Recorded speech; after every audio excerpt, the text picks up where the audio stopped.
Hi, everyone, and welcome back to the Growth Frequency podcast.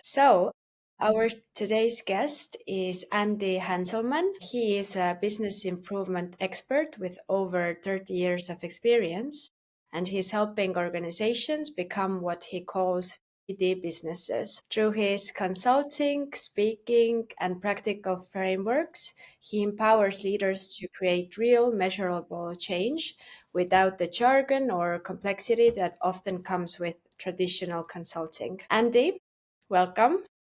Good to see you. Thanks very much for having me. Yeah. For everyone listening, could you start by telling us a bit about yourself and the work you do at Andy Hanselman Consulting?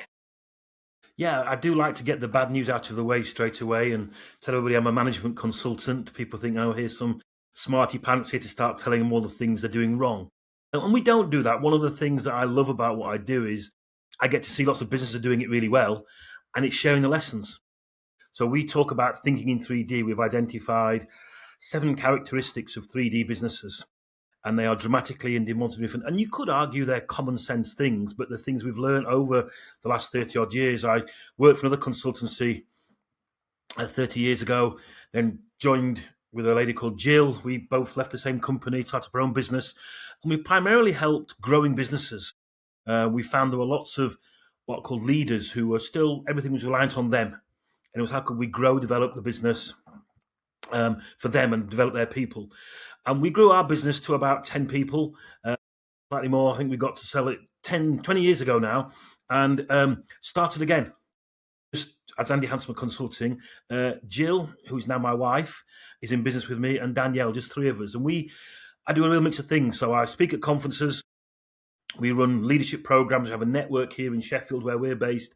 And we do things like away days where we take people away as a senior team and look at where they're going and what they're doing. And one of the things that we often find is people say, oh, Andy, of course, our business is unique. And actually, most businesses have got the same challenges and issues as they grow and develop. So we work with giving them a model to work on that. So we do leadership training. We do a lot of work around customer experiences, how to differentiate yourself by standing out from the crowd, creating great customer experiences. And also for me, it's about creating the culture. How do you create a culture that's based on not just lovely posters on the walls, but this is the way we do things around here. They actually differentiate themselves that way. So it's creating it in a sustained way. So every day is different. So sometimes I'm speaking at conferences, sometimes I'm working with a senior team, sometimes we're running our local network here in Sheffield. So it's a real mix, which is, again, half the fun. What is the core philosophy behind your consulting style, and how has that evolved over the years? I think the core philosophy is about practical, pragmatic stuff. Yes, I've done an MBA, we've done all those things, but we find that, particularly when you're working with entrepreneurs growing, developing their businesses, they want pragmatic, practical solutions they can actually put into place. So an example might be, we talk about getting a clear vision. Characteristic 1 is get that vision thing, where you're going, what you're doing. And we have toolkits and templates where we will take people through that and actually say, this is how to do it. What I don't do is advise people on what their vision should be. But it's getting to say, if we were sat here in 3 years' time, what does that actually look like? And it's actually understanding where they're coming from, then actually giving them pragmatic, practical tools to do it. So these 7 characteristics sort of form the foundation of what it's about. So 1 is you get the vision, where are you heading? The second one is all about thinking in 3D, being dramatically different. What is it that differentiates your business? The third is about creating delighted and devoted customers. And it's not have a nice day, but it's actually creating outstanding customer experiences. It's also about building on that. So we talk about forget CRM, think MCR. It's about maximizing customer relationships. And that means giving the best to, getting the best from the customers that you want. And some simple tools there might be do you know what your customers want? Do you know who your best customers are? We then talk about creating a culture to support that. We then talk about keeping in control. And that's really about having a profit focus and making sure that you've got the information you need to make the right decisions as a leader. One of the biggest challenges I see lots of leaders have is that they don't let go because they have to check all the information. If they create mechanisms that give them information they need, it frees them up to do it. And characteristic 7 is innovation. That's about getting better at what you do and how do you work on it. And very often when I go to businesses, we actually find that it's a combination of those things that they need to work on. So we have little diagnostic tools to help them do it. But part of it, wherever possible, is that the solutions come from them. We can help point them in the right direction. We can shape them. But this is not me telling people what to do and how to do it, because people don't own that, and it doesn't tend to work. What is the biggest shift, or what are the biggest shifts you've noticed in the consulting space in the last couple of years? I think that one of the things, the world is now much more transparent. And I think, therefore, we can say wonderful things about what we're doing, but people can Google it or search on ChatGPT now even more and actually find out what we're really doing. I think that's the same not just in consultancy world, but it's also how do we do it in terms of, are you differentiating yourself, and what do people say about you? What are people seeing about that? And I think the other one for me is that we're in lots of uncertainty. Certainly the economy, the things that are happening around the world create a lot of uncertainty. I think that what you're seeing a lot of entrepreneurs particularly are sort of get their heads tucked into the deep into the business. And our challenge is to try and get them to take a step back and take that step back and work on the business, not in it. And that's one of the things that we've actually found have been the real benefits that people say they like about our stuff, is it gives them that time to think and work. And obviously, I think what's coming in clearly in every business, not just in consultancy world, but the whole AI thing. Although, again, interestingly, one of the little models that we talk about creating outstanding customer experiences with AI. But AI doesn't stand for artificial intelligence. It stands for authentic interactions. And I'm a firm believer that people buy from people they like and trust. And I think particularly in a consultancy world where you're selling a service, so it's actually, do you genuinely, personally, and humanly actually demonstrate that you actually interact with customers on a basic level? So yes, we can have all the technology, but I think ultimately people buy from people they like and trust, and that is the differentiator. And I think one of the things that people say they like about us, because we're a small business, that's what we do. Whereas I see maybe larger consultancies will have senior people, but then have lots of junior members of the team that maybe haven't got those skills for encouraging and engaging people. They've not been taught them, they're not developing them. So it's how do you actually get your people to demonstrate your dramatic difference? And I'd argue that's often about just being human. Do you feel clients are demanding faster results and more structured approaches, or is it still relationship driven at its core? I think it's both. I think it's relationship driven means you've got to make those relationships very quickly. People will decide whether they like you or not very, very quickly. And I think even some things like doing things online. You know, I was probably a bit of a traditionalist in the early days. I used to think you've got to get in front of people and be there and press the hand. There's a generation of people, of decision makers, that are quite happy to do it this way. Equally, I like doing it both. I still prefer the face-to-face stuff. But I think that is a change that actually means you've got to learn how to engage with people online as well as offline and face-to-face. And I think it's getting that balance of giving people the results. But I think the big one for me is that thing they want it done quickly, which is why, again, for me, it's trying to put some measures in place to see where they're going. So whenever I try and work with clients, we might say, well, this is where we're going. This is what we need in 12 months' time. What do we need in 6 months' time? What do we need in 3 months' time? What needs to be in place this time next month? And if they know I'm coming back to see them, that sometimes gets them going, well, crikey, Andy's coming, we better do something. Because there's hundreds of other things that they want to do. So it's encouraging people to work on, not in, and look at those milestones. So we actively encourage people to create some guidelines, some goals that they're going to work towards, get everybody bought into those, and then find ways of actually doing it. And I think that the challenge for lots of people is that there's hundreds of things to do because it is such a fast-moving world. So it's just trying to create that focus about where you want to be and how do you want to do it. But I think it's also about encouraging, if that's the right word, to people just to take that time out. And again, I think what they like about us coming to see them is that they've paid for it. It's in the diary. They're going to work on it. The challenge is keeping it going, maybe when we stop working with them or they're carrying on doing stuff on their own. What is working really well for your business right now? Do you have a specific offer that you're very, very proud of, a client type or a methodology? I think that the authentic interactions and the maximizing customer relationships, the customer focused stuff is the stuff that I probably like most, but it seems to be getting a bit of attraction. I did a session just last week here in Sheffield, just taking a load of MDs and entrepreneurs through the model. And although you could argue it's common sense stuff, they quite like the pragmatic, practical stuff. So the example for me, when we start looking at this maximizing customer relationships, and it's something we try and apply to our own business, the first one is actually about choose them or lose them, about focusing on the customers you want to work with. And something I do with quite a lot of clients where we ask this question, who are your best customers? And that in itself is quite interesting when you get people from different parts of the business asking that. I did some work with a client early this year where we had about 8 sales guys.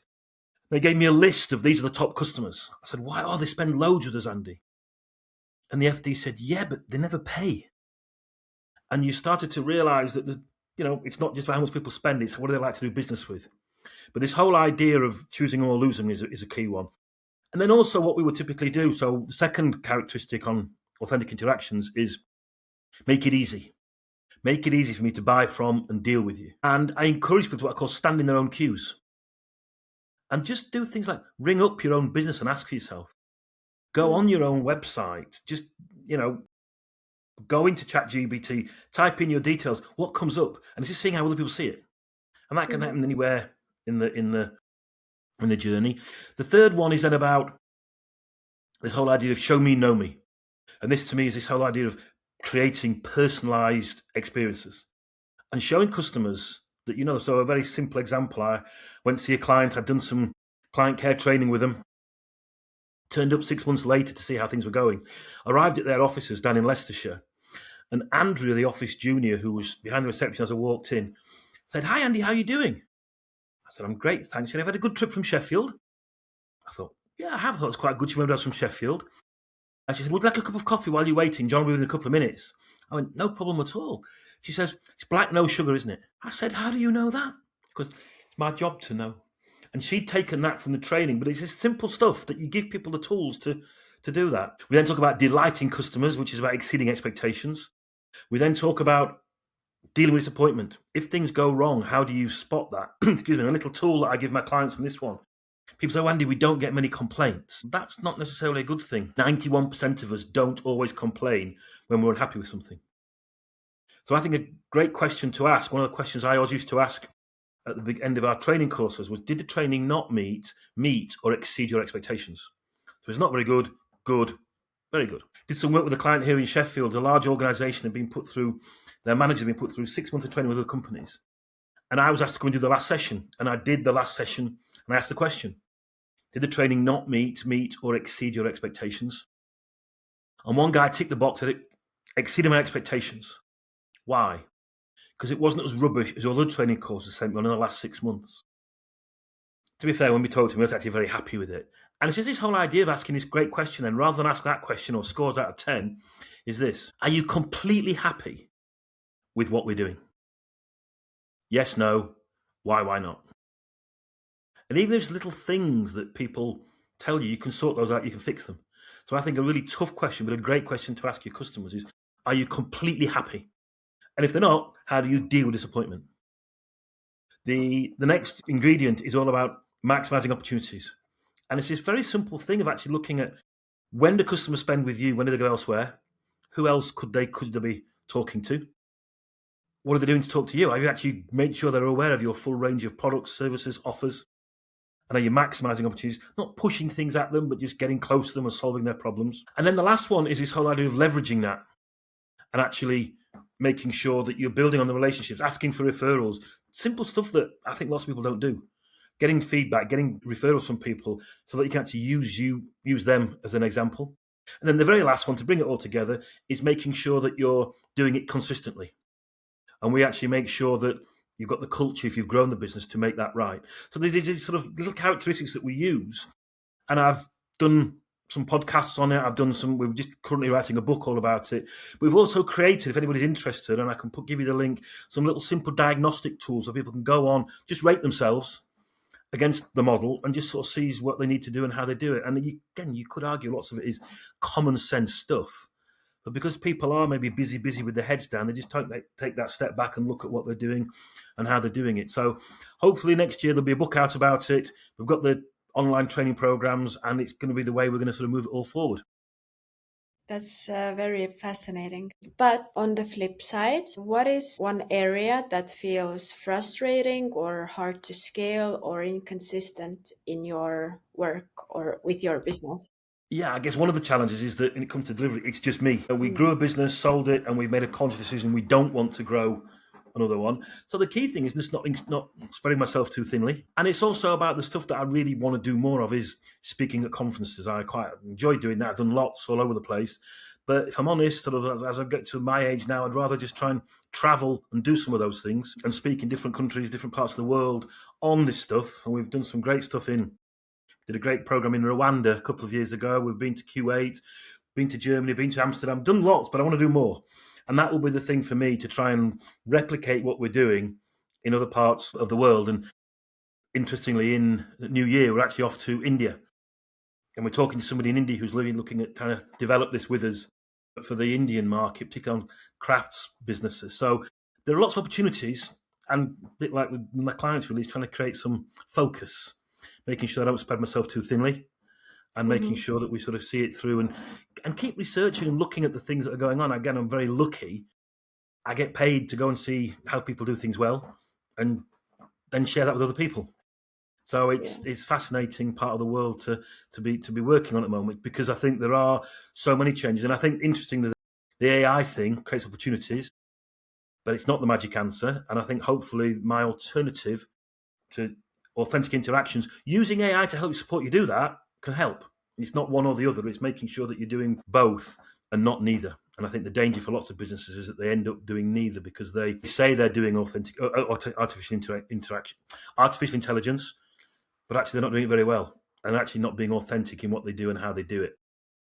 How do you currently approach marketing? Well, the definition that I use for marketing is finding, attracting, and keeping the customers that you want while maximizing your profits. Everything you do to find customers, get them to come to you, get them to come back. We're really, really lucky here in Yorkshire where we are. Because we've been doing this thing for 30 odd years now, we've got a pretty good reputation. And a lot of the stuff we get is from word of mouth and recommendations. But another way is going to be more and more, I think, doing things like this, is getting myself out there and actually doing it. And I certainly, for the speaking side of it, I've recognised I've got to be a bit more proactive and just get out there and talk to people and say, this is what I can do and how I can do it.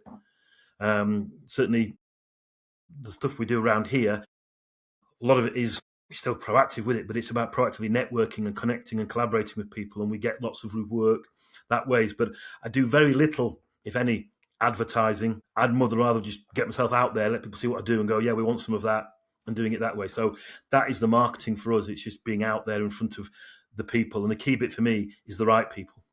And it's about doing podcasts. It's about doing the networking and seeing what we can do to just people go, that's interesting, I'll give them a call. Definitely, because people want to see who you are and get a taste or like an understanding about what is it that you speak about, how are you speaking about those things, and the personality aspect is very important. I think even the maybe LinkedIn posts or different types of things, they most likely they don't show the true personality of the person, because much of it is done with AI or done just to get it, to get the check in the diary. So yeah, to speak to the right people is the key. Absolutely. And it's working out who those right people are. That's that choose them or lose them. But the other thing for me on that is this thing about establishing what is your dramatic difference? What are the things that differentiate you? And then everything that you do does one of three things. It either positively reinforces it, it's neutral, it's neither one thing or the other, or it detracts from it. And it just makes you, it's negative. And I think you're right. I'm seeing more and more people doing stuff on LinkedIn, doing stuff on social media, and it's clearly generated by AI. And one of the things that I'm seeing more and more, I talk about USPs as being the usual stuff people say.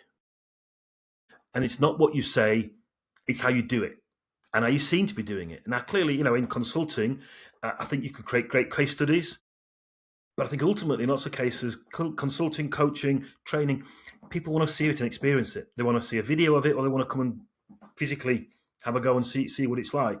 So yeah, I've got case studies, I've got those things, great, but I've got videos of me online. I've just done a new one last week, hopefully going to start getting that out, just to show people what we do. Because the pragmatic, practical stuff that we offer, I can say that all day.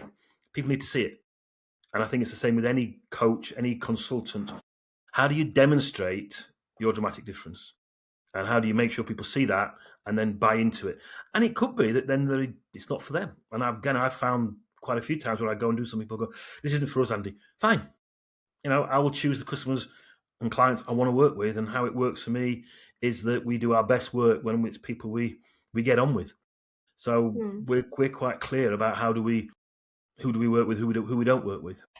What metrics do you personally care about most right now? Is it the lead flow, conversion, revenue, profits, It's a capacity? combination of, it starts with profitability. Well, we're quite lucky because there is just three of us now, and Jill is looking to retire. It's about, are we enjoying it? Does it make commercial sense? Profitability. And then have we got that quality of leads coming in? The very nature of what I think, again, consultants, trainers, coaches do is that you could get an inquiry today. Certainly I get it. It could be 3 to 6 months before we start doing work with people. So we've got to make sure there's this constant stream of quality inquiries coming in that we can fulfill. And it's knowing that an inquiry might come in and then it doesn't actually fulfill into a quote or an order or even a visit. You do a quote, it doesn't necessarily hit the ground running in terms of being a definite order. So it's making sure we sort of measures that just sort of look at this whole idea of how many inquiries have we had. And again, for us, because I'm particularly focusing on the speaking side of it now, we have two measures, one for training, development, and also one for speaking. So we've separated out to sort of see how I'm actually making that work. Number of quotes we have to do, orders we win.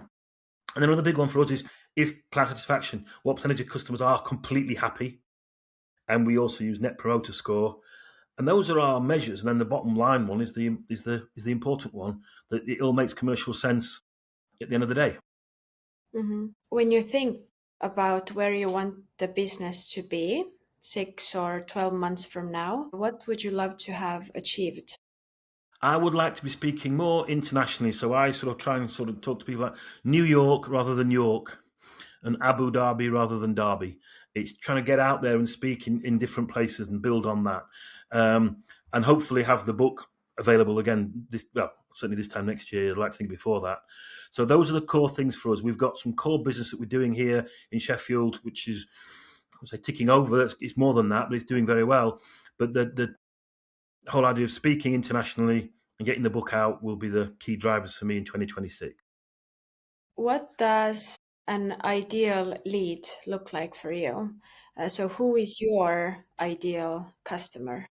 So on the training and development side of it, it would be typically medium to large size business that's got cores of leaders and employees they want to grow and develop.